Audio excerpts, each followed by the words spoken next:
42. جلسة تفسير القرآن. الحمد لله رب العالمين، والصلاة والسلام على سيدنا سيد الأنبياء والمرسلين وعلى آله وصحبه أجمعين. Bugünkü جلسة تفسير القرآن'ımızda bir neçe ayet iyide olacak böyle. Sonra Rabbimiz Allah Tebarek ve Teala Sure-i Bakara'nın 174. ayetinde ulemalardan söz açtı. Avval o tadı 159. ayette de geçti. Tadı 174. ayette de yine Allah Tebarek ve Teala ulemalardan söz açtı. Hayt ulemalar ki hakikati batırıyor Allah. Hakkı aytmıyor Allah. Ne için aytmıyor Allah? Menafe şahsiyeti direkli, dünyası direkli, adı direkli, avrayı direkli, şöhreti direkli. Bırakın dünyası direkli. Dünyanın içinde hemmeti giriyorlar. Şu direkli hakikati aytmıyor Allah diye. O zaman Rabbimiz Allah Tebarek ve Teala şu 174. ayeti Kur'an'da Sure-i Bakara'da şu ulemaların hakkında 4 tane ayettir. Yiyenler ot deyiptir. Erti kıyametin Allah Teala şöyle bilen, nazar rahmeti bilen kepeşekke deyiptir. Müslüman adam imanlı olup cehenneme girse günahkar oluptur. Cehennemde yana yana bir şey ahir arassalanıp cennete girmeliler. Hatta şöyle mağlaylarına cehennemi deyip yadırılıyor. Gören adamla herkes cehennemini deyip açacaktır diyor. Ama ahir öyle ya Allah şundan yırtan deyip açacaktır diyor da. O da ayrılacak diye. Ama bu ulemaları ki hakikati bilip durup dünya direkli, aat direkli, avre direkli hakikat batırıp dururlar. Allah Teala onun hakkında وَلَا يُزَكِّيهِمْ aratılacak ki deyip durur. Yani cehennemden çıkmak yok diye ayettir. Kur'an'da وَلَهُمْ عَذَابٌ أَلِيمٌ katı bir azap başladır diye. İnnellezîne yektumûne mâ enzelnâ İnnellezîne yektumûne mâ enzelallâhu minel kitâbi ve yeşterûne bihi temenen qalîlâ ulaîke mâ ye'kulûne fî butûnihim illennâr avırtı ve lâ yukellimuhumullâhu yevmel kıyâme ikinci azap وَلَا يُزَكِّيهِمْ üçüncü azap. وَلَهُمْ عَذَابٌ أَلِيمٌ dördüncü azap. Ne mi ayettiği? İnnellezîne bi şekil ulemaları ki yektumûne mâ enzelallah.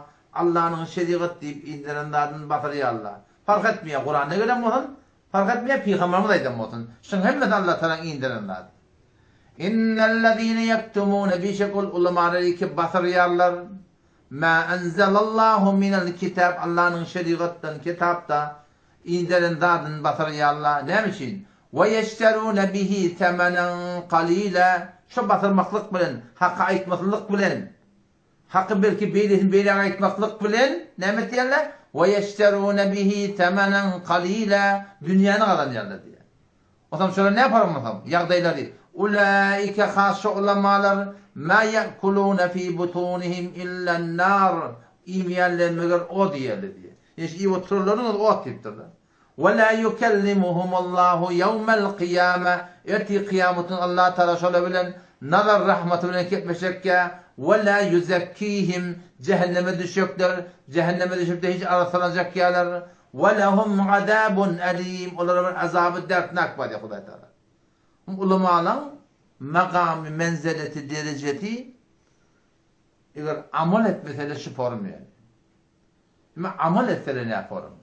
Mesela bir nesi derede şu hakkında söhbet açadım geliyor ki ulemaların kadrini bilmeli, ulemalar var, göze sürmetmeli. Ulemalar var, gevren ondan çekmeli. Adam madır kızıl alma nakşıdır, adam madır hayvan ondan yakşıdır diyor da. Bir adamda var kızıl alma nakşı, derman. Canına derman, narhatine derman, malına derman, namusuna da derman, hıyanet edene. Dostuna da derman, hıyanet edene. Sana şundan hayır kal yani. Bir adamda var yok. Yamanlık et çukur başlarına. Adam madır, kızıl alma nakşıdır. Adam madır hayvan ondan yakşıdır diye. Adam fark ediyor. Ulemalı da çok form oldu. Ulaman ehli ilmin fazli, keremi, rahmati, yani bir iyili peyda etilmektigi beter olakanlar. Şoňa hakynda Hudaý Taalanyň Qur'an aýdan kepa, Peygamberimiň hadisinden açıklap aýdanlardy wa şolary bilmeklik gerek arada. Şolaryň ne kadar derejesi var. Ilim diýilýänler, ilim diýilenler, şu ilmi şimi de diýilýär, ilmi fizik diýilýär, bilýärmi? Doktorçylykda bir alym. Hawa, şoňa men uçan turmakda bir alym. Bati almın gurun ortaga diýişleri okuýdan sogaba, ferişleri şoň aýaklarynyň aşagyna kanatlaryny ýerýärler. O şuparyň şoň derejesi var. Alymyň wagtyki yatan wagtynda o abidiki ibadet guzar, giýen yatman ibadet diýe, haqqani alim bolsa, şo faqat yatmaklygynyň özi ibadet diýe Peýgamber Aleyhissalatu vesselam şo ilmiň sogaba derejesi ulum diniň gurrunda. Fizik okuýanda o derece var diýen gurrun ýok. Doktorçylyk okuýanda bu derece var diýen gurrun ýok. Ha, ola da onu bir ilmi hitap bolýar. Ki ol ilmler näme üçin okuýar? Pullan üçin okuýar da. Okuyacak. Ular da günün şuna ayılacak. Tabi işe geçecek. Aylıklı olacak, güllüklü olacak. Şoň senden marahim. Günün şunu olacak ola adamlar. Şimi okuyan adam, doktorçylyk okuyan adam, felsefe okuyan adam, uçyanın ilmini öğrenecek okuyan adam. Bu hiç gaýta bolabilir, millete hyzmet edýdi. Togap galan eýleýän gurun yok. Elbette ola da şo ilmi bilen, şol bilme bilen, şol agahiyeti bilen gelecekde adamlara da hyzmet etse de bilýärmi? İnsaniýeti bir gönülmekden hyzmet etse Allah Taala razy bolsun diýip, olara da has bir Hudaý Taalanyň derece bolar. Emma ilim diýilenle, sogap diýilenle, batyrmaly diýilenle, hakykata aýtmaly diýilenle näme gurun işi? Ulum diniň gurun ýani. Adam Sure-i Taha'da Peygamber Hudaý Salam hakynda Allah Taala söz açypdyr. Peygamberimiz şiir üçin Peygamberimiň senne at şeripdir, hor gelipdir. Porun kıyınçılıklar görüpdir. Hiç vakti dünyanın men artsın diýmekdir.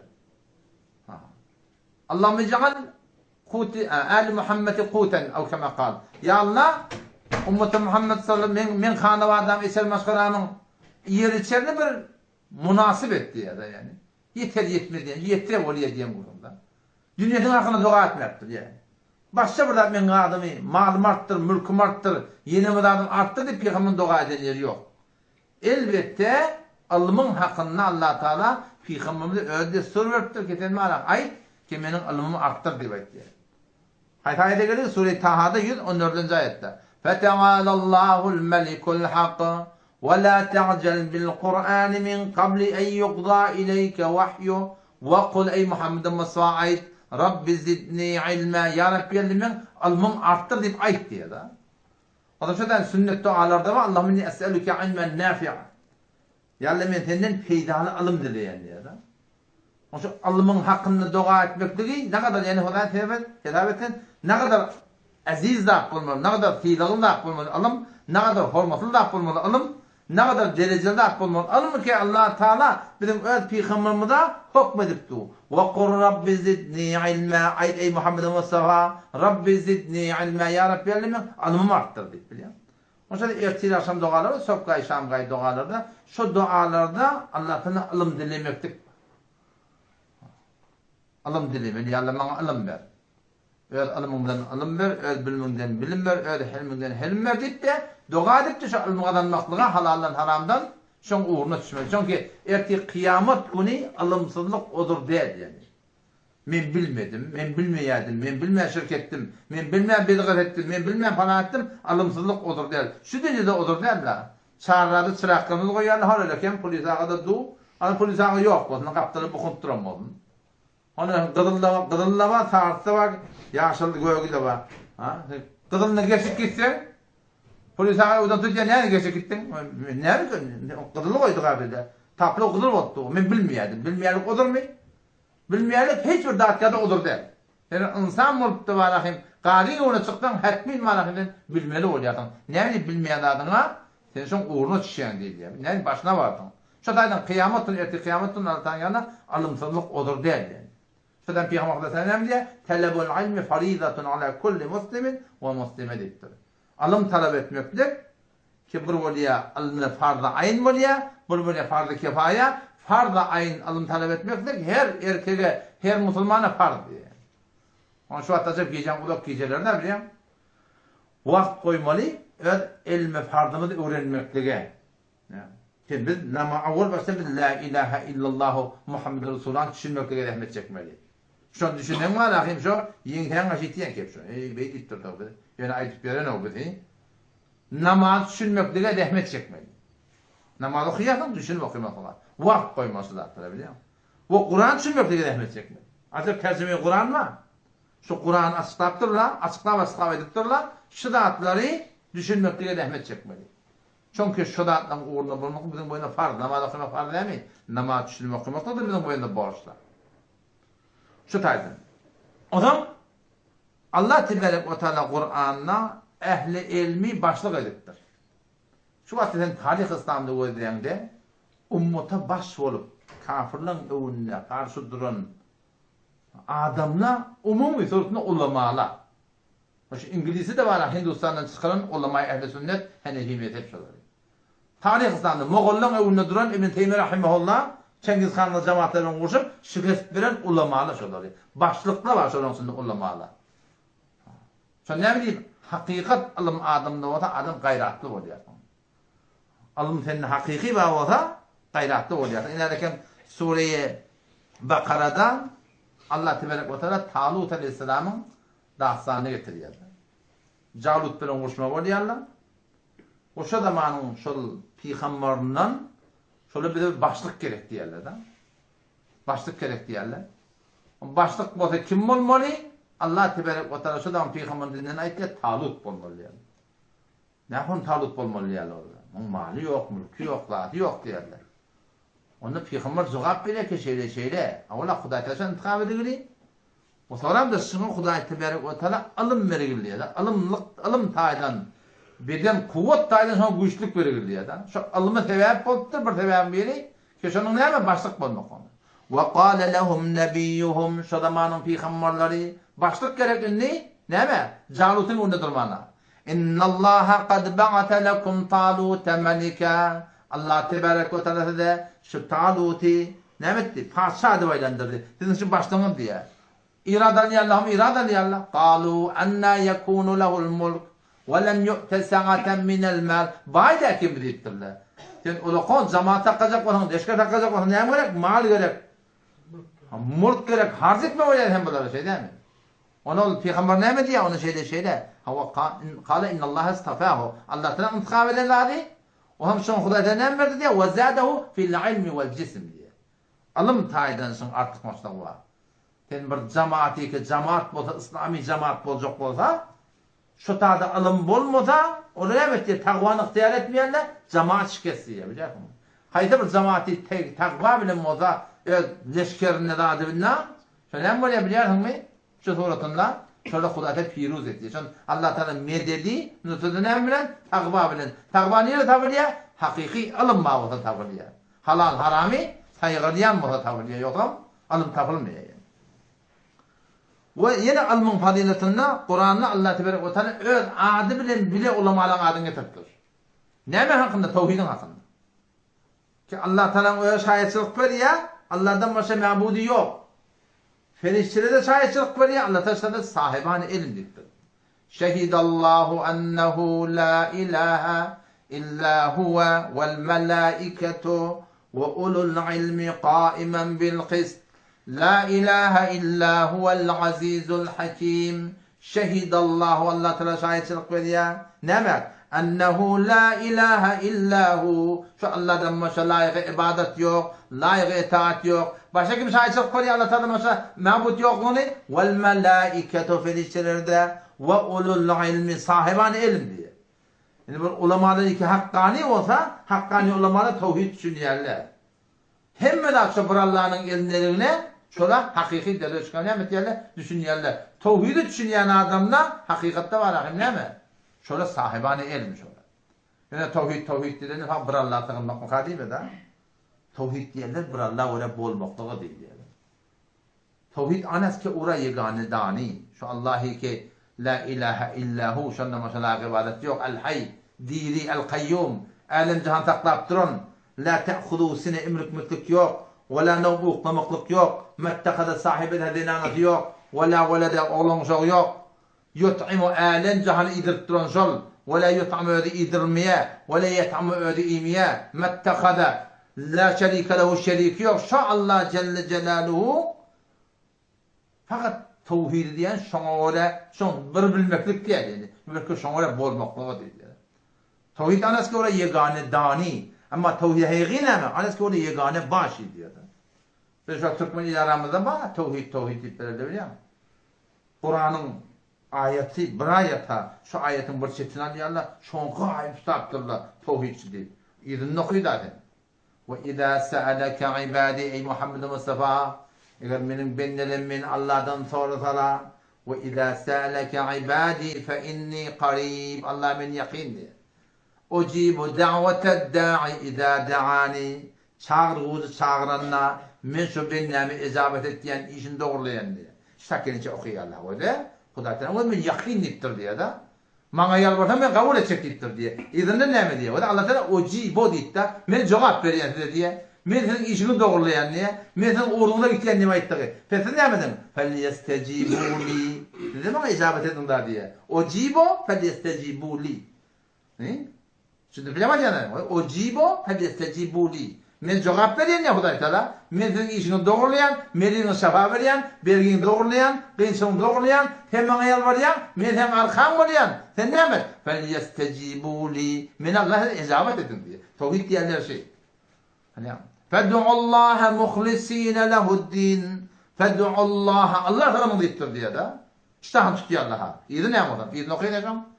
فَدُعُوا اللّٰهَ Allah tanımının muhlisine halis etkizin halinde lehuddin inşallah'a itaati diye. İtaatin has Allah olsun diye de. Halka oraya bolma diye. İyile oraya bolma diye. Nefse oraya bolma diye. Ayağına oraya da bolma diye. Şerikada terfi oda. Adamsına oraya da bolma diye. Şerikada terfi oda. فَدُعُوا اللّٰهَ نَيْدِبْتِرْلَا مُخْلِس۪ينَ لَهُ الدِّينَ hani. Bir Hudaýa oraya bolmaklık da bileyim. Bir Hudaýa oraya bolmaklık. Asıl tevhid şol yani. Arada vaktiften bir günde sordum. Bir medet haberttim. Günde sordum hem şeyde. Ondan bundan gurum onu aman Allah'ın şey belki bir gıttahtırken ağram vermeliler diye de. Asıl tevhid diye. Tevhide hayımdırmalı diye. Men hiç tevhid diplerinde 20 yıl olamazsın dedim ben. Yani 25 yıl oldu dedim. Men hiç bedgat yerinde ne farkım var dedim. Hiç bedgat yerinde ne farkım var? Ne mi bedgat nasıl ettiğini dedim. Hiç bir Hudaýa tığılmak var kalırlarında. Ne farkım var? Şundan tevhid olacak mı adıma? Men avsam utanacak da o. Dedim ya bir iddia etme. Ya yerinde dur da şeyde. Pedonda şu borum. Allah Teala'nın özü ulamaları yani şu fazileti var kafi diye de ulemayı, hakkani ulemalara ki öyle de şayet, feriçede şayet, sahibani elimle şu Allah'dan başka layık ibadet, layık itaat, layık muhabbet yok buna şahitçilik veriyor diyor. O zaman hakkani ulama, ilim ne etti adamı biliyor musun? Hakkani ulemaların ilmi adama feysel ettiriyor da. Zannın esra ya. Hak ulema olsa hakkani ulema olsa din yolunda zanın etmeden hiç korkmaz yani. Avval baştan alim kim? İnsanlardan Resulullah sallallahu aleyhi ve sellem. Vefde Necran diye Yemen tarafta bir cemaat Mesih'i yaşayarlamıştıklar. 60 atlılar var geliyorlar şuna. 60 atlılar var geliyorlar. Mesih'i öldürdü. İçlerinde papı da var, kıssisi de var. Keşişi de var. Rahipler de var, hıtbet guzarlar da var.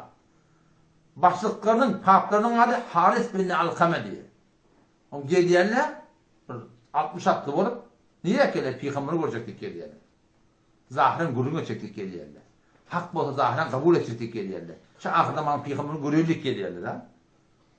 O geliye kayan kışıl paplarının yaman ayağı tayiptir. Yani katırının. Paplarının katırının yaman ayağı tayyarı. Bütün yok ya hay doğrudan tutturlar mı? Tatam buna katiyemiş katırından. O zaman sonra yankı papın doğanı kerz diye. Kerz peygamberimizi sevdi diye. Ta'sel eb'at diye. Allah'ın rahmetinden daş oldu şu. Şu yalandan ben peygamber diplerine var ya. Şundan çim şeyle oldu diye baktı diye da. O pak ne diye ta'sa ummuk ölüm helak olun ettir ama. Sevmiş ona diye. Onu her sevmeler ettir. Onu hak peygamber söyledi. Değil vay. Onu ne kabul etmeye gittir. Onu ne diye ki elfaz Arabi yardımcısı. لأن هؤلاء الملوك padişahlar اعطونا أموالا كثيرة كان mal verdiler, cahil verdiler, muğiyet verdiler, şahsiyet verdiler. Böyle ulukan yerde qadiye koydular. Eğer biz bunu kabul etsek olur ne etmedik diye. Şonda ya kar için çektir. O böyle biliyene oy. Haklım biliyene ha. Sonra gelen peygamberin yanına anından bir gelmeklerle seferi irmaştan çıkarıyorlar. Tercih irmaştan giyerler. Atların bokurduklarına, manglaylarına, şaylarda dakyanlar. Lat barahmur avudun zaman kur Medine'ye girketler yani kadar. Medine'ye girketler. Sahabeler diye biz şu anda çelim şöyle cemaat görmedik diyorlar. Avudan tülle takkal. Ondan sonra geliyorlar Medine. Mescidin yanında var yerler. At uloğlan dan yerler. Mescide girip Muhammed Rahim Beytül Mukaddes'e karşı bakıp namaz okuyorlar. Ama sahabeler evine geçecek oldular biliyor musun? Yani meh diyor. Türkmenler meh diyor biliyor musun? Ben lazım mehniye de karşı ediyor biliyor musun? Meh diye yani tavır edin. Rahat değil ben bitti biliyor musun? Namaz okuyup çok ediyorlar. O hem oturuşlarla peygamberlerin münazire ettiği peygamber. Peygamber Aleyhisselam böyle eslim teslim diye de Müslümanın sağlığını alarkana diyor. Onu bilip duha. Onu da hem diyor. Biz seniyor musun Müslüman etti peygamberimize? Biz seniyor musun Müslüman etti diye. Peygamberimiz etti diye senin İslam'ını diye Allah Teala kabul etmeyecektir. Siz selibi perişit yaptınız. Ve siz dongunun etini iyi yaptınız. Ve siz İsa Aleyhisselam Allah'ın oğlu yaptınız dedi. Şu sizin İslam'ını kabul etmeye. Onun meğer İsa Allah'ın oğlu hem dedi Allah'ım. Peygamberimiz dedi her oğul atamine söyleyen olmayan dedi. Onun hava dedi. Onun Allah'tan lem yelit ve lem yulet dedi. Hissatın doğrunun hissat doğrunun da diyor. Hissatın doğrunun da diyor Huday Teala. İsa Aleyhisselam ki ödün ve ki Meryem'den moğlu dedi. Onun bir düğünü yutturamam yakın. Allah zatike yut'im ve la yut'am. İdriyan şol. Zikret İncil'inde yer onu ben amriyana ayet peygamberim ayet kefede. İsa sen iyi voti iç voti değil. O ne yapar Allah'tan oğul olmalı. Oğul ata meynes olmalı ama olmalı. Lazım meynes olmalı. Meynes mi diktir de. Yeni de bir değil diye. Yeni bir değil diye. Bunlar ümtün keplek bilmedi diye. Onu da kabul etmeni Türkçe koyuyor Allah'ım. Mubahil etme oluyor da sonra. Mubahil etme, mubahil etyenleri iki cemaat geliyenler oturup bir dua ettiler. Belli bir dua ya Allah hem hak bolsa şize olsun, nahak bolsa ocra olsun diyorlar biliyor musun? Dua ettiler da. Ama Allah Teala fesed ediyor. Ümit olur. Bizim o kollumuzda ne ettiyen bağdaşını Mevlana Abdurrahman Sabahari Hafizahullah bir kitap yazdı. Mevdudin hakkında. Ebul A'la Mevdudi. Avudun tefsiri vardır. Desbekalimi biter koyun diye. Kitap yazan ne var ahin? Şun yalak ravan yazıyan tapmak değil yani. Desbekalan beter koyun diye. Ama kıyının hakta var ahin. Akidati zadi ehl-i sünnete öyle değil. O hem ehl-i sünnet şöyle münaziret diyerler. Keden ehl-i sünnet değil. Ulu konu işmelen ahir münaziranın ahirine bizim ehl-i sünnetimiz diyor ben diyor ona öyle midir? Sen Amerika'yı dittir ha. Sen Amerikan adam dittir. O da diye sen Amerika'yı dittir bizim ulamalarımıza. O da doğatlı diye yani her kim Amerika'yı o da Amerika'da dittir. Mevlana Sabahari hep de ona kitabını yazılmışsa sonra şu milletçilik kurup yine bunlar Amerika'da dittir diyor. Ne kadar adamı ilişki yapıyor onda. Ebul Ala Mevdudi değil mi? Mevdudi adıyla bir cemaat diyorlar. Hindistan'da. Pakistan'da da şu an yok dedi. O zaman piyano kılacağım sonra erti mumahadet ne oluyor Allah? O zaman Hasan Hüseyin radıyallahu anhumani bir Fatıma Hazreti Ali öldü. 5 yıl çıkıyor Allah'ım sonra. Anladım onu gelmeyene korkuyor Allah'ım. O zaman şu an ayeti niye? Sure Ali İmran'ın 61. ayetinden. فَمَنْ حَاجَّكَ ف۪يهِ مِنْ بَعْدِ مَا جَاكَ مِنَ الْعِلْمِ diyor. İlim. İşte ilmin bunu biliyor musun? Her kim senden demelen cedilleşse, mücadele etse. فَمَنْ حَاجَّكَ ف۪يهِ مِنْ بَعْدِ مَا جَاكَ مِنَ الْعِلْمِ El-Murtagel mi? فَقُلْ ayet olur diyor. Teâlu gelin. نَدُعَ أَبْنَاءَنَا وَأَبْنَاءَكُمْ وَنِسَاءَنَا وَنِسَاءَكُمْ وَأَنْفُسَنَا وَأَنْفُسَكُمْ ثُمَّ نَبْتَهِلْ sonra dua dedi. فَنَجْعَلْ لَعْنَةَ اللّٰهِ عَلَى الْكَاذِبِينَ Allah'ın laneti yalancılara olsun diye diyor da. O da geri bilmiyordu sonra. Şu cemaat yerine gitti ya da ona. Şu cemaat yerine gitti. Şu cemaattan fakat şu kerz var ya ki doğunu. Fakın doğunu. Fakat şu kerz uğrup musulman oldu diye var ya. Peygamber de adamın hidayet bulmakına alım Davud'a yani esl neyme gerek kim edip biliye? Telep gerek. Adamın hidayet bulmakına Belal Habeşi hidayet buldur. Ebu Cehil ki lakabı Ebu'l Hakem hikmet atılmıştık hidayet bulmaktır.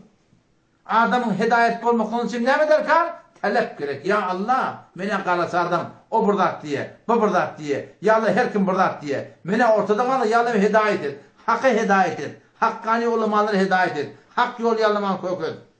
Eğer Huday Teala yalvarsan, telep olsa Huday Teala var akın.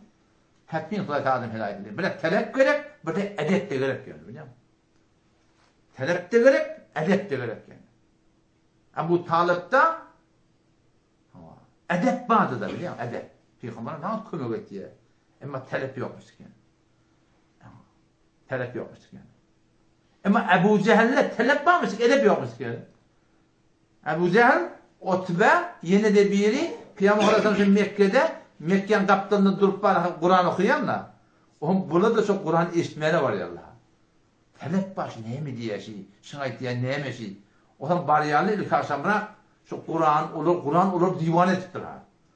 Şu Kur'an'ın kelamı olur düşünce öğretirler. Başça burada olarak. Şu ta dana senin kulağı atıyorlar. O dana sanına perden kalafı perdesine çıkıp uğrayan sen ne var mı o? Sen ne bir şey yapmadın? Bir Kur'an mı Allah'a? Erti gelmeliler taklıyorlar. Ertasım yine zidalmen yine geliyor. Ertasım yine zidalmen yine geliyor. Olun vuranak, odun vuranak. O yamaşan Kur'an'ı kulağı atıyorlar. Kur'an'ı kulağı atıyorlar. Sondan ertiden atı yine de şeydi. İki taraf, üç taraf da abi. Böyle telep var biliyor musun? Böyle edep yok yani. Hazreti Ömer radıyallahu anh'a bir taraf kulağı attır da. Peygamber Aleyhisselam namazıdı, el-Hakkan okuyor da. Ama Hazreti Ömer şeyde kulağı attırınla uzak deklamayı uzak koyan. Aslında buradan sıkmayın. El-Hakka'da ve ma hu. Onun için da acayip bir şahir eklediktir Hazreti Ömer. Peygamber namazı okuyor diye. Hazreti Ömer acayip bir şahir ekledi ya. Peygamber okuyor. Ve ma huve bi kavli şair diye. Qalilan ma tu'minun. من بيقولوا لكن الكاهن والمولى ولا بقول كاهن يعني هذا تمر إيمان كتير يعني هذا تمر ده أمر خير خاهي ما مش ترى يعني شو صورتنا علم حقاني علماء قرخ قلب حقاني علماء قرخ قلب باتر ولي الله زانن geçmektik olarak hesap olmuyor. Başka kim Peygamber Aleyhisselam şu Peygamber'in iyiliğine ormatar bir patiyan adamda ona korkak bolyanlardır. Korkak mı lan mı? Doğru ilmin yoktu onun alametıdır. Şu doğru. Ondan sonra hakkani ulemalar Kur'an'ın gelişine göre amel ettiler diyorlar. Amel ettiler. Yani ayetleyen kefirin borç bir din geliyor şu adam. Yahudilerin gururun geliyor. Bak ayetlerin adresmen ki bana okuyun. 161. ayet, 162. ayet Sure-i Nisa'dan okuyun. Yahudun ulemaları ve ahdihimur riba diyor. Riba yerli diyor. وَاَكْلِهِمْ اَمْوَالَ النَّاسِ بِالْبَاطِلِ Adamdan malın batıl tarihiyle iyerle diye. وَقَدْنُهُ عَنْهُ diye. Nehidirler. Orada şoför mü diye. Ama Huday Teala ne? Ehli ilme uyar. لَكِنِ الرَّاسِخُونَ فِي الْعِلْمِ مِنْهُمْ وَالْمُؤْمِنُونَ يُؤْمِنُونَ بِمَا أُنْزِلَ إِلَيْكَ وَمَا أُنْزِلَ مِنْ قَبْلِكَ diye. لَكِنِ الرَّاسِخُونَ فِي الْعِلْمِ Oradaki ilimler rasih. Yani nuru iman, nuru ilm yokluğuna zahirleşen hakiki ulemalar onlar bizlerden diyor. Ne yaparım? Yu'minûne bimâ unzile. Kur'an'da kamil imanları var. Ondan o geçen peygamberlerin imanları var. Vel mukimîne salat. Namazda kaim ola. Zekatın veriyen adamlar. Allah Teala ulaike senu'tihim ecren azîme. Ehli ilim hakkani alim olanlar oluyor. Yani ehli amel oluyor. Amallan bilmeli oluyor. Ki hakkani'nin niye değerli biliyor musun? Eğer vagan hakkani olsa hekmin ilmini amel etmeye olur. Yoksa şu an hakkani değerinin alaması söylüyor. Ondan sonra ilim spor bir makam adamı, oğlunu atan derecesinde arttırıyor. Oğul var, ata var. Oğul ehli ilim olsa atadan derecesi koyan kalıyor. Kur'an ne diyor? İlerlekem Sure-i Meryem'de 41. ayette Hazreti İbrahim Aleyhisselam'ın gurun geliyor. وَذْكُرْ فِي الْكِتَابِ إِبْرَاهِيمَ إِنَّهُ كَانَ صِدِّيقًا نَبِيًّا. Şunu ne? Kuda Teala'nın ilim verildi. Peygamber oldu biliyor musun? Şunu ne diyecek veriyor. İz qâle li ebîhi el-vatîke İbrahim Peygamber dedesine aitti şunu yatla diye. Ya ebeti ey dedecan lime ta'budu nemşinin ibadet yardın ma la yesma'u bir botike iştena ve la yubsiru gorana ve la yughni anke şey'a senin hiçbir zargaytat basarına nemşinin ibadet yardın diye. Ya ebeti ey dedecan kad ca'ani minel ilim bana ilim geldi diye. Öyle mi? Ya atla öyle oğul ilmi okuyor ya. Ata şunu aytyandan kulak atma öyle. Bu değil bu oğlum olsun. Men oğul atan ha kulak atmayan yok. Sebe savaniye oğul gitti okuyor, adım var ya, ata şunu aytyandan kulak atıp, ata şunu ne var ya, hidayete gelmekten sebep oluyor. Ya ebeti ey dedecan, kad ca'ani minel ilmi, fettebi'ni dede, min ilmiş diye de. Sen doğru yol salayım etti biliyor musun? Ilim şiceril makam, ki oğlancık, şun peşevdi hedefini, şun innete taklaptır, şun ortam barakın dereceğini, ortam innete de koyan kaldır diye. Şu doğrultunda ilmisinden kadir bilmek gerekiyor. Hakiki ilim olsa ne emet ya? Hakiki ilim adama kanaat getiriyor. Kanaat getiriyor. Karun'un kurun geliyor da. Karun, hulata 40 şehri kırıldan doğduran Karun, gödü kumdan doğru, maldan doğmadı diye de. 40 şehri kırıldan doğdurttu da. Şun malının hakkından Kur'an'a geliyor. İnne Karun kâne min kavmi Musa febaga aleyhim ve âteynâhu minel kunuzi ma inne mefâtihahu şun açarları letenû bil usbeti ulul kuvve diye de. At uluğ olup şun hazinalarının asarlarını götürüyorlar bize. Evet ne kadar hazine olabiliyor mu? Ben gavsen de upayam demir sandıklar biliyor musun? Kaptadan şeyler oklattırmış beni. Onun için ne kadar pul veriyor zaten kodam. O pulun burunda kızıl edip ne kadar hazineler varmış biliyor musun? Onu bir gün ulan bir avdoluk at şey lahbut çıkıyor da adam.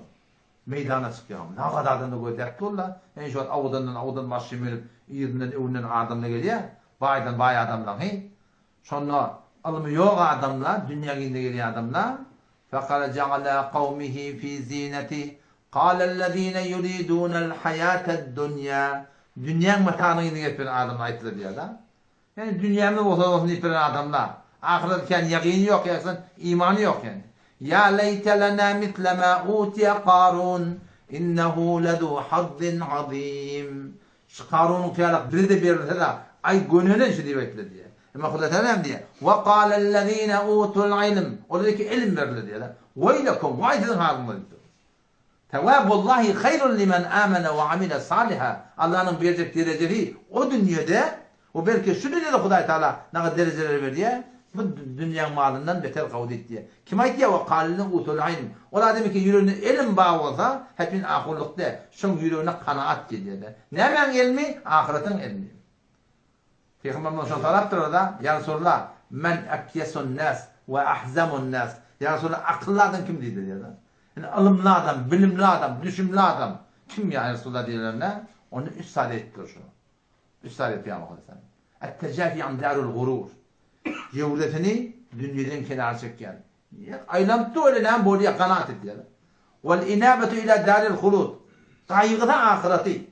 Vel isti'dadu lil mevt qabla nuzulul mevt. Ölüm gelmeyken ölüm teyarlık oluyor adam diyor da. Şuna peygamber akıllı adam diyor da biliyor musun? Şuna adam hidayet taban adam diyor.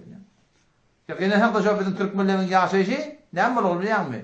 Müyün yaşayışı var onlar. Müy. O öymeyen ki hala lakin bağımı demeyen ki divar demeyen ki. Geliyor ha böyüden zayıf diyor.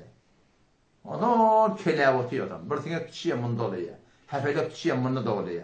Arzu kişiye munda oluyor. Çekirkene dolap bilir ha. Yok onlar salamı değil. Şu dolap yatıyor biliyor musun? Ben ahir görüyen ne adamı? Tübürcüler hak görüyor musun? Bizim yaşayışımız şu olur. Kanaat yok. Bolya denem ayaksanmaları maşinin var. Öyündeki bağ da şu can tağlık. Ağa men şu işim bilen beşot namaz cemaatın meni ahiretim kazanacak deyip durmalılar. Dünyanın işi mene diyen kurun yok ki. Yönlemet diye bir maşin, iki maşin. Bir işi açar, iki işi açar. Ondan ona biliyor musun? Şey dip barakayım, yaşayışla müyünkü olur. Kanaat et dur bir yerde bol yerden hemen. İşlep bir yerden Hudaya şükür. Maşinindeki bağ, öyündeki bağ, can sağlık bolu da. Bunu ilahı ne mi? Peygamber Aleyhisselam ne mi diye?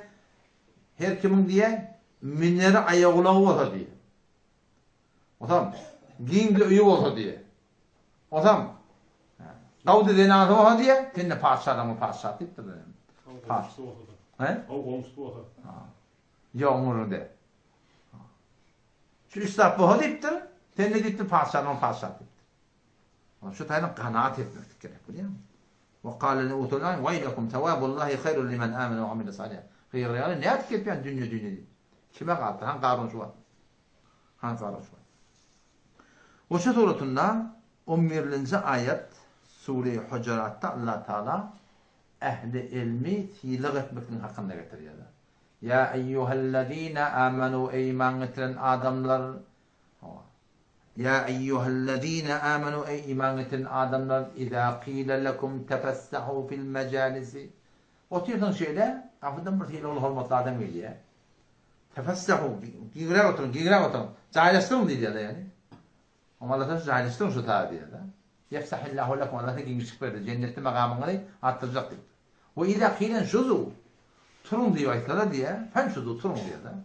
Ne mi deyip? Bir ehli ilmi, bir makamlı adam verip de kavatla oluyor, gelipsen yanıma oturup bir kan açık kurun var. Falan zaten böyle otur. Şu da takin olmalı da hatta biliyor musun? Yerfa'illahu allazine amenu minkum. Allah Teala imanlardan da derecesini kaldırıyor ki. Hemen ama vellezine utul ilme derecat. Ehli ilmin derecesini beter kaldırıyor Allah Teala. Dereceler kaldırıyor. Vellezine utul ilm ehli ilim sahabani ilmi Allah Teala has rahim makam verildiğini ayırttı biliyor musun? O zaman öyle şurada bıraktır aydeyin. Onu öğrenden aydanda örnekte bir Samsun biri şu kefede ayıttı da o ama Allah'ın öğretiyle çok oluyor diyen ne?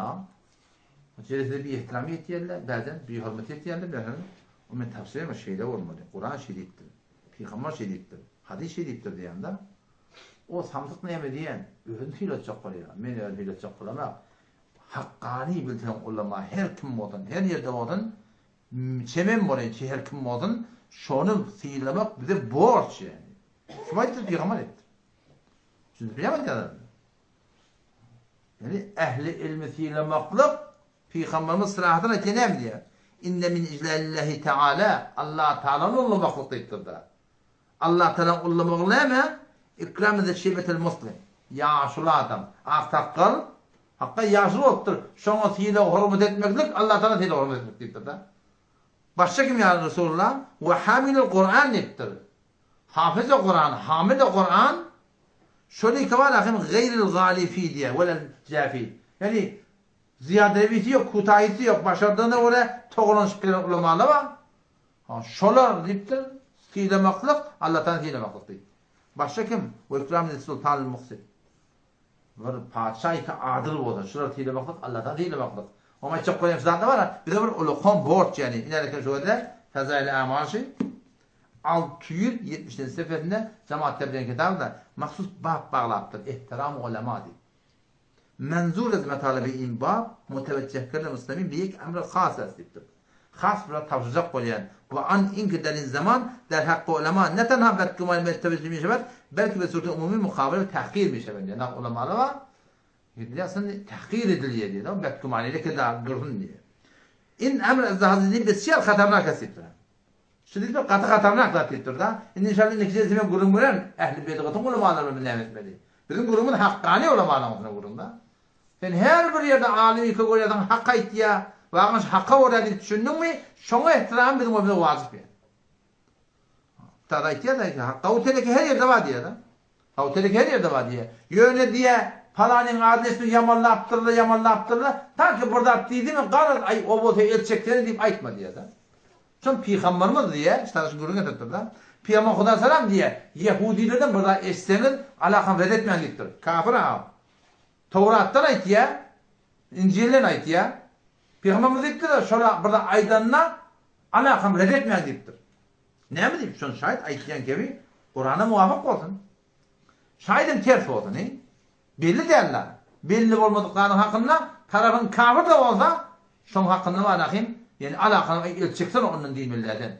Has ki ulemayı bolsa ehl İslam'ın ulemalarından her bir suratında şol haman her bir zat diýilende nefsi uğruna ay ondan elçeksen diýmek gibi böyle de. Bu kulağas näme diýipdir? Näme aýdypdyr? He şay şolaydan gibi hak bolsun yani. Tağa doğru yana tağa. Tağa bu yok bolanda da bunu iki taraf doğru aýdyr. Tağa 6 dangdan, tağa 6 gece doğru aýdyr. Yatan tağa bunu evan iki taraf doğru aýdyr da. O da sen ehli bid'atın alim bolan bilen hem maýdan ýalňyş dära. Onşa taýda şoňa hakkında gaty bütün burada hak aýdypdyr, sen inkar etdirin, o zaman Hudaý taala aýdan inkar etdirse, gaty şoňa hakkında habardar bolmak gerekir. Peygamber bular diýe, şu bir herkes şu bir tavsirmalar diýipdir. Hawa. Soram da näme diýip, metde dogam diýe. Awal metde beşi.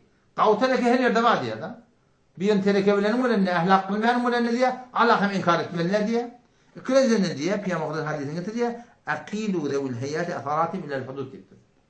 Sahabanı makam, sahabe ilim dereceli adamlar var, başlıklı adamlar var. Şolun yanlışlıklarını affoydun diyor. Gözün diye bunu diyor da.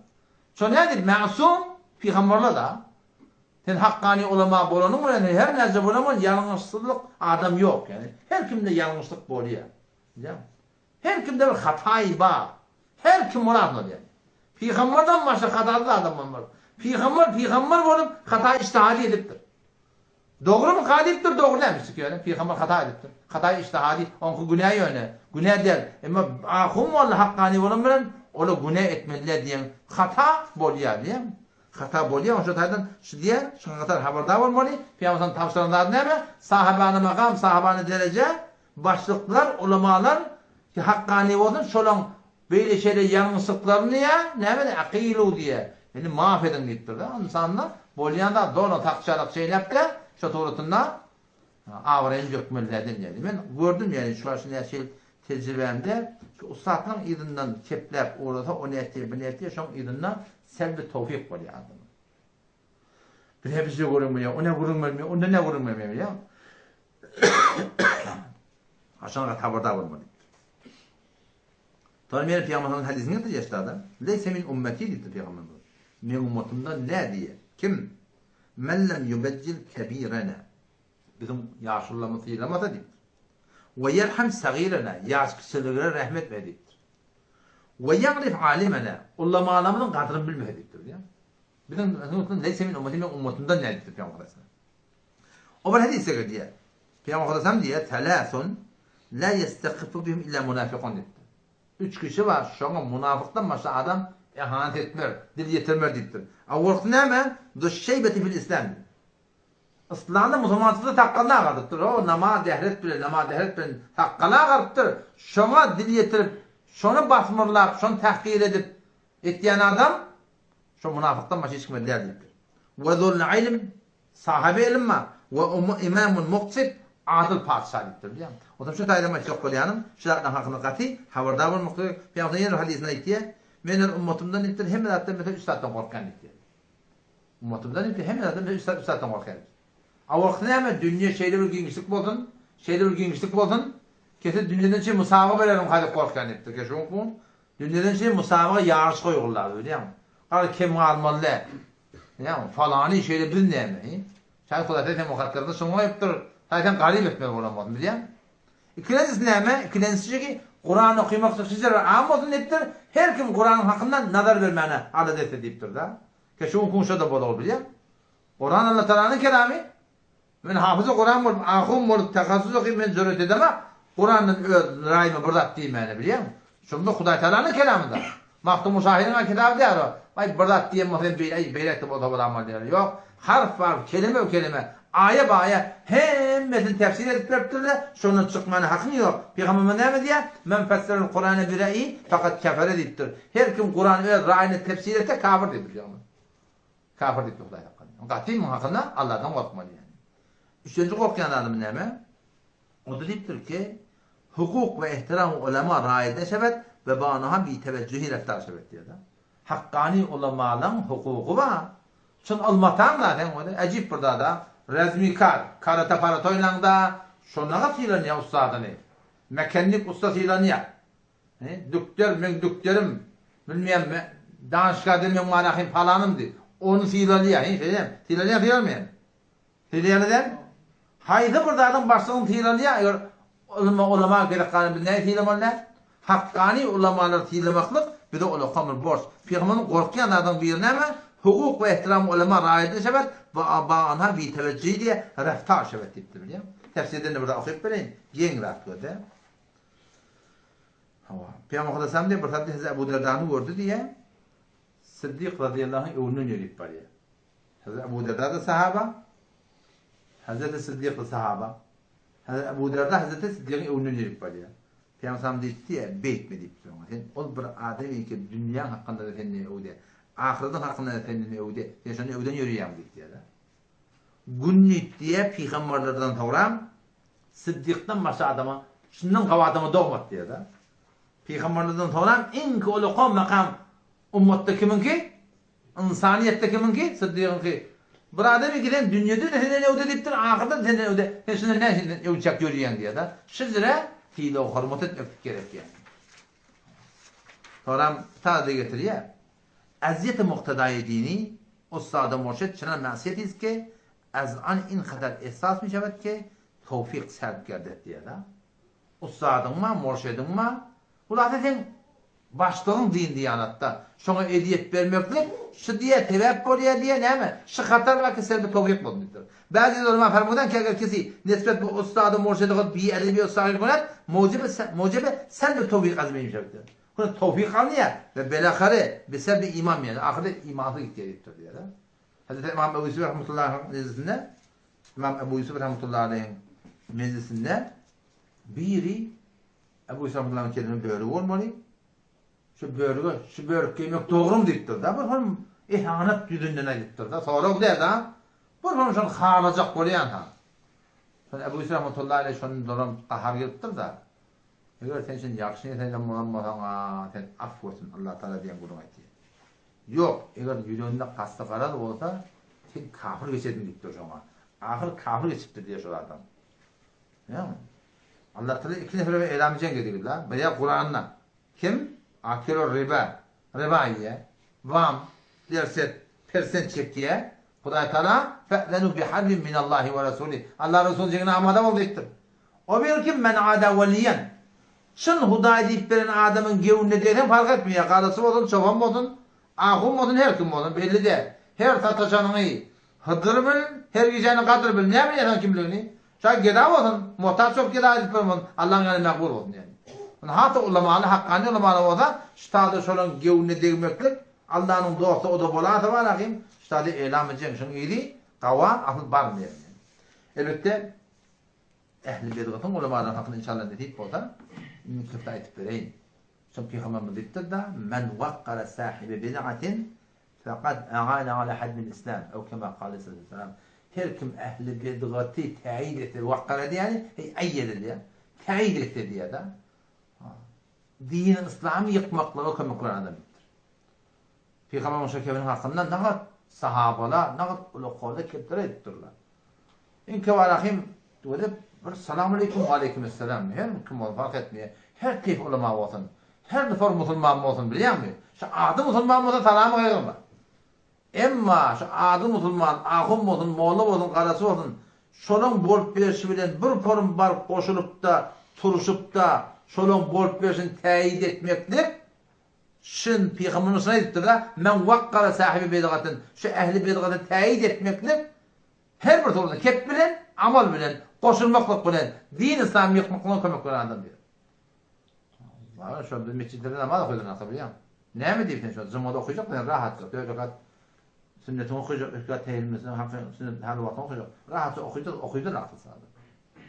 Yüzün ödep dolu şeyle Kur'an okuyacak. Farz mı, vacip mi, sünnet mi, neymiş o? Mustahap da o da bizim farzımızdan mahrum olmalı. Ne kadar tehlikeli açı bedgat. Ki adam mescitte rahat koyunaklı vallahi ya ne? Mescitte sen rahat koyunaklı. Ben çıkayım oraya. Sarmaz çıkayım oraya. Ne mi? Yohamızda çok bedgatına şirket etmedi Allah'tan. O şu tane inşallah Teala şu dağıtları bana bir borç üretmektik tabi biliyor musun? Senedeli öğrenme sahibi ilim olaylı. Ehli ilim olaylı. Hatmin ahum olmaklık değil. Öğrenme gerek almayı. 113 celese dahi fıkkı müyesserden aparatta da vardır. YouTube'da da köpek koyuğuli. Telegram'da da vardır. Soğutis'te de vardır biliyor musun? Fıkkı mesela alsam kulak atsam var ahim. Ganimet malı var inşallah. Öyle kaldı. La ilahe illallah Muhammed Resulullah düşünmekten hakkında 25 böyle kurum vardır. Instagram'da da vardır. Aparatta da vardır. YouTube'da da koyup şu aşağıda. Namaz düşünmekten hakkında 50 şöyle kurum vardır. Şeyle Subhaneke Allahümme ve bihamdike ve tebarek esmike. Şimdi hemen açıklam ayrılığı. Şunların kadri bilmeli biliyor musun? 50 nemece de Allah'ın yuğdanmalı. Mesela Allah'ın yuğdanmalı. Yani şu yutmaya ne böyle? Allah'tan topluyor gerek de şey değil mi? Dua edin Allah sana asar. Esselamu Aleyküm ve Rahmetullahi ve Berekatuhu.